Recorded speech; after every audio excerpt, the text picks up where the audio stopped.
Hi everyone and welcome to Watchmaker. My name is Nick and I'm really excited to share the very first episode with you today. So since this is the beginning of my journey here on YouTube, I would like to take a moment to introduce Watchmaker and what this channel is all about. Now, I have been fortunate to spend more than 15 years working across different departments of the watch industry with some truly remarkable brands and for some of the biggest retailers in Switzerland.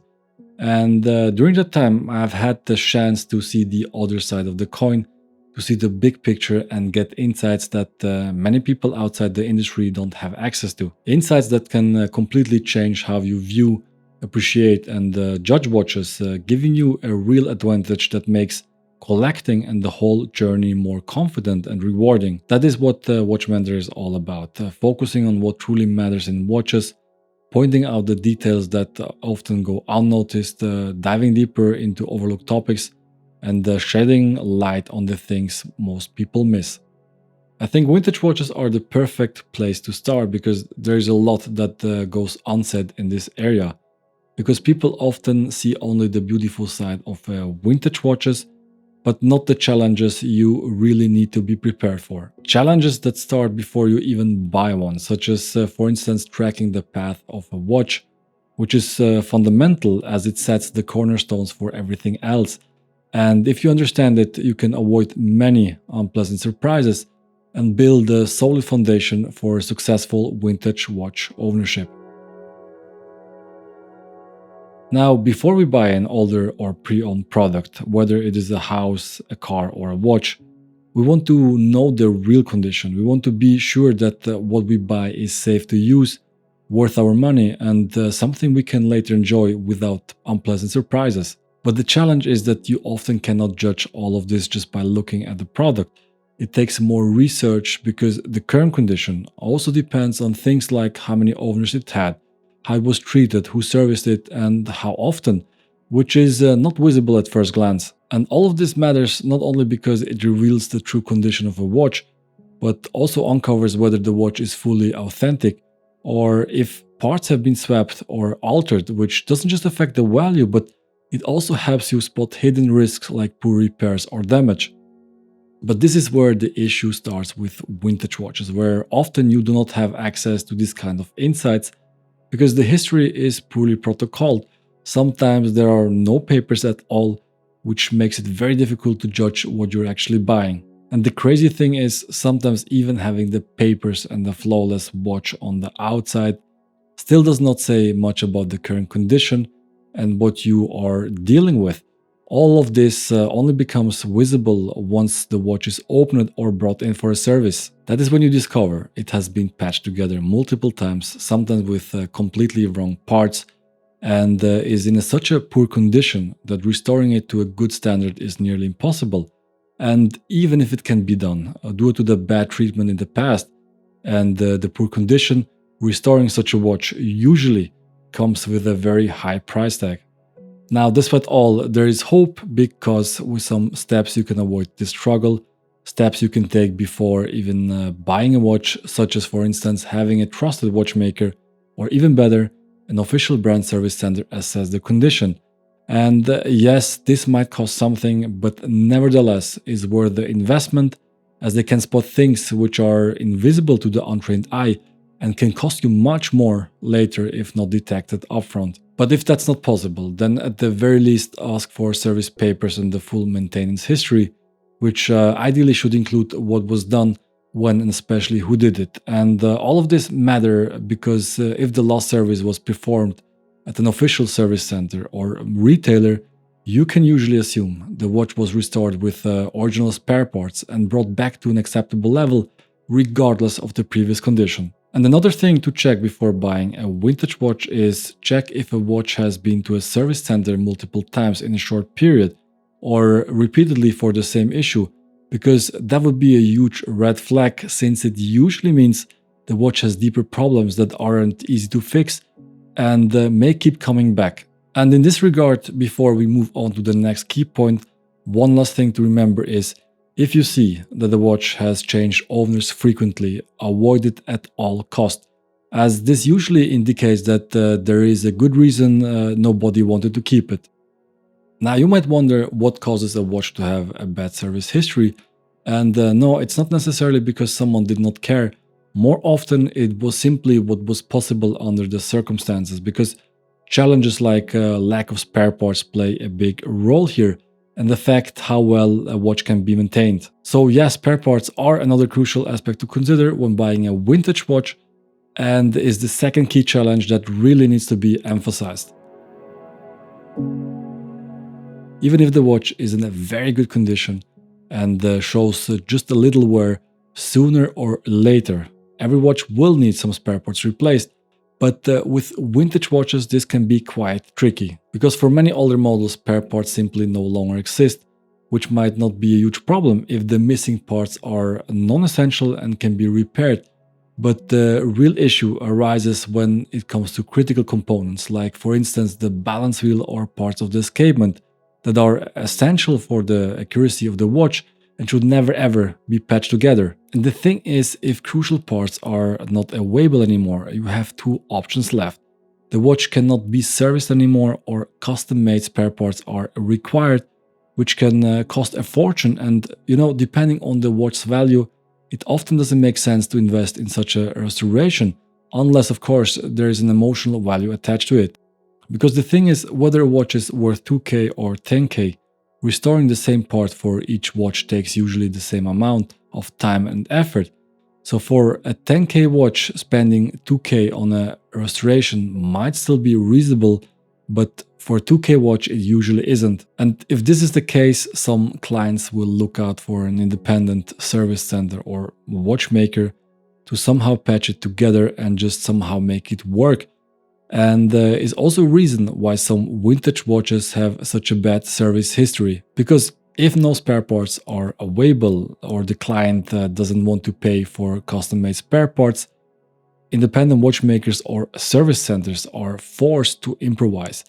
And in the end, it becomes more about simply making the watch run rather than servicing it properly. And the thing with spare parts is there is nothing you can really do to completely avoid this issue or challenge. Because at some point and after a certain age, parts will either be gone or become very rare. But what you can do is minimize the risk and delay the problem with just a few steps. For instance, avoid extinct brands at all costs, and if you do buy one, make sure the watch is in a top condition, has been serviced or restored properly, or at least is equipped with a third-party movement such as like ETA, Lemania or Walju. As for these movements, it is usually much easier to find spare parts. In case the watch is equipped with an in-house movement, always check when the movement was discontinued, because the longer ago it was, the fewer spare parts will be available. And of course, the higher the chance you will need costly custom-made spare parts. And while you are already doing some research on the movement, check how long the movement was produced, because if it was only for a short time, of course spare parts will be rare. But besides that, in some cases, that even suggests that the movement had problems from the beginning and was discontinued for that reason. Now, even if you follow all these steps and manage to minimize the risk with spare parts, vintage watches still present another major challenge, because regardless of the brand or model, they demand more time and more expertise to maintain them, which leads us to the third key aspect to consider, which is the overall high service costs. Servicing a vintage watch is not just about replacing worn parts, changing oils or giving it a clean. It is about the extra work that comes with age, and that is not unique to watches. It is the same with older products in general, because they require more attention to detail and they are simply more sensitive and unpredictable. This is also why after a certain age or once a model has been discontinued, brands often classify these pieces as historical models. So from that point on, these watches are treated differently, meaning the high service costs already start with the cost estimate itself, which can often exceed $200 just to assess the service needs. And often I have experienced that the cost of the service estimate alone has already been a deal breaker for many vintage watch owners. Because let's say your watch is valued at $900 and the cost estimate alone is already $200. This already hints that the service cost will be out of proportion to the value of the watch.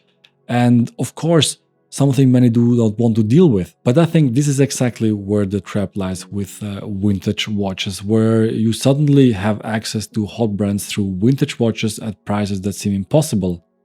Access to hot brands you usually would not have if you choose watches from their current collection because of either the high price or a long waiting list.